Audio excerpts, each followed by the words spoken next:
એ throughout academic year તમને લોકોને નહીં શીખવાડવામાં આવતો. તમે લોકો જ્યારે ભણી રહો અને પછી તમે પ્રેક્ટિકલ નોલેજ હોય તો ત્યારે તમને લોકોને એ વસ્તુની જાણકારી મળે છે. એટલે અમારા ચેપ્ટરનું નામ છે ધ મિસિંગ ચેપ્ટર, આખા પ્રોજેક્ટનું નામ છે.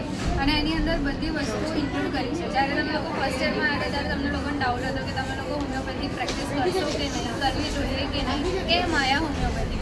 પછી બધું ક્લિયર કરતાં ઇન્ટર્નશીપમાં જાઓ તો ઇન્ટર્નશીપમાં એ ડાઉટ હોય કે હોમિયોપેથિક પ્રેક્ટિસ કરવી કે એલોપેથિક પ્રેક્ટિસ કરવી.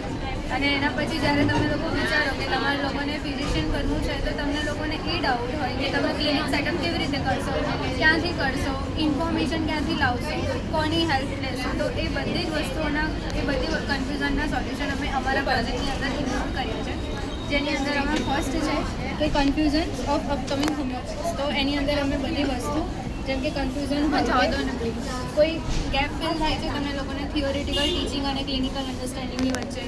પછી બીજું છે કે ડિફિકલ્ટી થાય છે જ્યારે પીપલ સાથે કન્વર્ઝેશન કરતા હોય. હવે બધા એક્સ્ટ્રોવર્ટ ના હોય, અમુક ઇન્ટ્રોવર્ટ બી હોય, તો એ લોકોના કન્ફ્યુઝનના સોલ્યુશન અમે આની અંદર એડ કરીએ છીએ. પછી બીજું છે કે ફ્યુચર ઓપોર્ચ્યુનિટીઝ. હવે સ્ટુડન્ટ્સને એટલી જ ખબર હોય છે કે ખાલી ફિઝિશિયન બની શકે અને પ્રોફેસર બની શકે. તો એ કન્ફ્યુઝન એટલે દૂર કર્યું છે કે અપકમિંગ ઓપોર્ચ્યુનિટીઝ શું છે આફ્ટર BHMS. પછી એની અંદર અમે ફાર્માસ્યુટિકલ કંપનીઝના બધા ડિટેલિંગ એડ કર્યા છે કે કઈ યુઝ કરાય, એનો મેલ એડ્રેસ, એના ફોન નંબર બધું જ નાખ્યું છે. કઈ મેડિસિન યુઝ કરાય તો લિસ્ટ ઓફ મેડિસિન તમે સ્ટાર્ટઅપમાં કઈ યુઝ કરી શકો છો તો એનું ડિટેલિંગ નાખ્યું છે.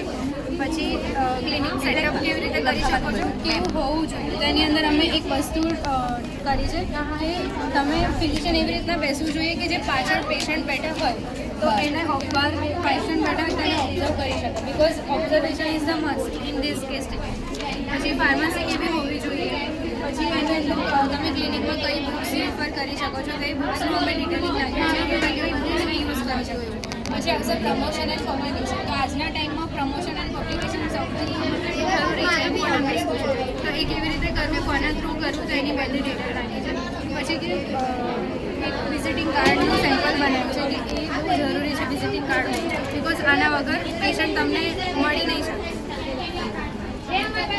પછી છે how to record audio and video. તો એના ઇન્સ્ટ્રુમેન્ટ્સની ઇન્ફોર્મેશન બધી અમે નાખેલું છે. અને આ બધું જ જે બેઝડ છે એ બધું રોબોટના જ ફર્સ્ટ ચેપ્ટર પર બેઝ છે. એ રોબર્ટનું ચેપ્ટર નંબર 1 છે what has homeopathy to offer the young man. એટલે એમાં એવું કહેવા માંગીએ છે કે જો યંગ મેન છે ને હોમિયોપેથી શું ઓફર કરી શકે છે.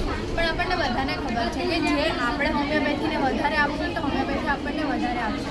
એવું આપણે એમાં રોબર્ટ સર એવું કહેવા માંગે છે કે આપણા જે જનરેશન છે એને નેમ ફેમ અને મની વધારે શોર્ટ પીરિયડમાં જતું હોય છે. એટલે એમાં રોબર્ટ સર બહુ બધી ફિઝિશિયનની ક્વોલિટી બતાવે છે કે પેશન્સ હોવું જોઈએ, ડિઝાયર ટુ સર્વ હોવું જોઈએ, એનામાં મોરલ વેલ્યુઝ હોવી જોઈએ. અને સૌથી વધારે જો હોમિયોપેથીની પ્રેક્ટિસ સ્ટાર્ટ કરવી હોય તો સૌથી વધારે પેશન્સ હોવું જોઈએ. આપણે હોમિયોપેથીના પ્રિન્સિપલ સાથે સ્ટક થઈને રહેવું પડે. આપણે હોમિયોપેથીના પ્રિન્સિપલ છે ઇન્ડિવિજ્યુઅલ કોન્સ્ટિટ્યુશન જોવાનું. કોઈ બી કન્ડિશન હોય તો અલગ રિએક્શન આવશે બધાની. તો આપણે as a man as a પર્સનને આપણે રૂલ રીતે આપણે ડિઝીઝને ટ્રીટ નથી કરવું. તો એ જ રોબર્ટ સર આપણને કહેવા માંગે છે કે તમે જે હોમિયોપેથીને આપશો એવું જ હોમિયોપેથી તમને આપશે. બહુ લેઝી પ્રેક્ટિસ નહીં હોય.